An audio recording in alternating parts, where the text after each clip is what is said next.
Before you send the kids out the door, make sure they eat breakfast. Dr. Joseph Allen from Family Medicine of Vandalia is live this morning to talk all about it. Good morning, doctor. Good morning. Why breakfast?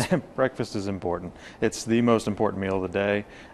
If you feel well in the morning, you feel full, you're going to go out and have a much nicer day. You're going to be more productive. You're going to feel better. And what does it do to the body when you eat breakfast and kind of start that metabolism going in your system? Yeah, I compare the metabolism in the body to like a furnace. You want it burning, the longer the better.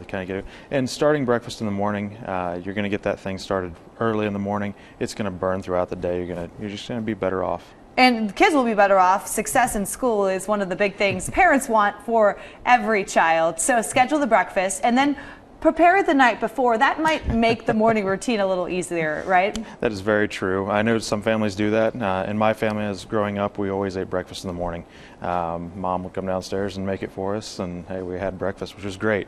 Not all families have that kind of time or availability, so making the evening before sometimes saves that time. Or even kind of simple things like making sure an apple is on the counter or the cereal bowls are on the table, something kind of to simplify that morning routine. Very true. Speaking of simplifying, sleep sounds simple, but it's something that a lot of kids lack. That's very true. We're putting more and more on our children, our activities that keep them busy, our homework that keeps them busy. They're not getting to bed at the times that they should get to bed.